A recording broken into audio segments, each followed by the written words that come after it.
What's up everybody, Gale here, and today we got ourselves a brand new Beyblade unboxing. This time we have the first Beyblade X-Bay that I managed to get my hands on, BX-01 DranSword. Now something trippy about DranSword is that, as you can see, it says BX-01, so it's the first one. It is a three-sided blue attack-type Beyblade.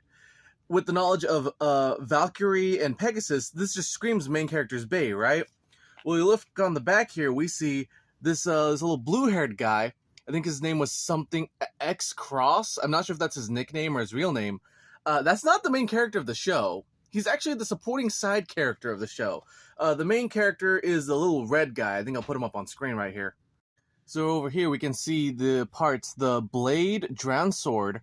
We have the ratchet in the middle. This is, I think, what causes the bursting mechanic. 360 because it has three sides and it has a height of 60.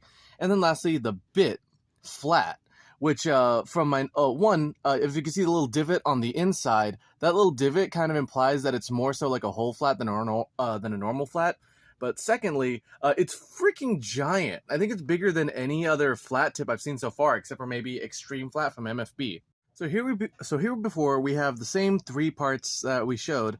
DranSword, big three-angle sides. It looks like it would have decent forward smash attack, just normal smash attack, in that these sides seem flat, so they would hit really hard on the opponent. Really good for an attack type. Then we have 360? Yeah, 360. And we could tell, again, three sides. And from the side profile, I'm not sure if you could really tell it has a 60 height. I'm not sure if that's 60 millimeters or if that's just 6 centimeters. It can't be 6 centimeters. I guess 6 millimeters. Wiggles a little bit left to right to facilitate the bursting mechanic. And lastly, the bit, which has, again, a massive flat tip to it. Okay, so with the bit, I brought out the Beyblade combo that I have, Burn Aquario 100 Extreme Flat, just to show off the XF tip. And it turns out it is just a little, not super, but just a little smaller than the Extreme Flat tip. And considering that between Extreme Flat and, this Giga Flat, the difference between Extreme Flat and Giga Flat is giant, I think this is now only the second widest of the the flat performance tips. Now for some side profiles, I'm going to compare the height of this to other Beyblades I have. I don't have a lot at the side right now, but I do have this one, as shown earlier, Burn Aquario 100. This is significantly shorter than one of the shortest tips in a metal fight. And this one, Galaxy Pegasus has wheel Orbit, still roughly about the same height, still significantly taller. So I was just looking at the parts of the Beyblades, and it turns out on the inside, if you can see, there's a little R and an L there. Turns out, I wasn't sure how I was going to facilitate the dual spin functionality. Turns out that this thing has two different modes, one for left spin and one for right spin. So whenever we get our next left spin, our first left spin layer, we would still be able to use it on any of these different ratchets. I'm going to put it back to right spin just so I could assemble this properly. I think lining up there would be fine. So we just slide that in. Next up we put the bit on. And then I think we click it into place. That way, all right, we click it forward. I think I might be doing this wrong. Hold on, let me check. Okay, so it turns out I was doing it right, twisting it in the different direction. It just turns out that I was, I think my fingers were too weak or something, so I couldn't get it to line up into place. So you assemble it like that, you put them in place, put the bit in, and now it is no longer moving into place. Is it just the bit is aligned improperly? Man, I probably should have watched videos before doing that, because I am not certain how to properly assemble this, because it seems like it's working fine until I finish it, and then it's like, oh, I actually missed it by a ton. Wait. Click it.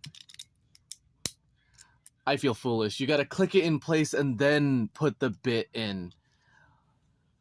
You're seeing me figure this out on camera for the first time. This is not scripted. This is actually me just trying to figure out how to assemble this. So the thing about BX-01 is that it's not just a booster, it's a starter, which means it comes with the launcher and the ripcord. The launcher seems very big and bulky, very well suited for adult hands. Here's the, if you can see, that's the hole that it goes in, so you put the ripcord in here. Did I put this in backwards? I no longer know how to put this in unless, oh my god, there's literally an in right there for how to put it in. I've been putting this thing in backwards. So here we go. 3 prongs as a way to, this is primarily to stop people from doing it like reverse compatibility with launchers, so you gotta buy the newest ones. It's still like, it still works. Did you hear that? I heard it. Here, let me show you. Because for other launchers, when you let go, there's a clutch on the inside that'll make it stop. That thing still goes even after the launcher is completely out. It's kind of like, if anyone remembers this, it's kind of like the bay wheels. Because in bay wheels, in order to facilitate them to keep spinning and not just stop and slow down, they remove the clutch on the inside. This spins much the same way, where it keeps spinning after it's done being launched. Unfortunately, I don't think I could do a test launch because I don't have the official Beyblade X Stadium. And the problem with that is that these gears, as you see on the side of the bit, these are made to facilitate a special mechanic in the stadiums where once it latches onto a gear, it'll spin extra vigorously and knock the opponent out.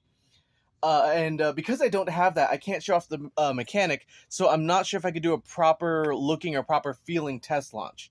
Even still, I hope you all enjoyed the video, and I can't wait for Beyblade X to keep going, because I grew up on the Metal Fight genre, so I enjoy Metal Fight Bays. I have a lot of them in my collection. Burst was cool, but Burst had a lot of mechanical faults that weren't really addressed in the 7 years it existed. There's a lot of potential in like all the other generations that weren't super amazing, super cool. There was potential that wasn't fulfilled.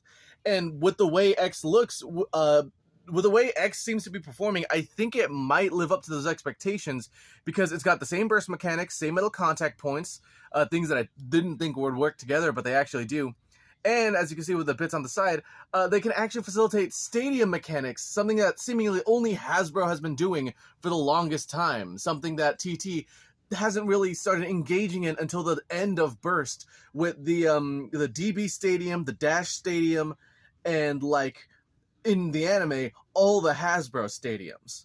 So anyways, I hope you all enjoyed yourself, and I hope you have a really good rest of the day.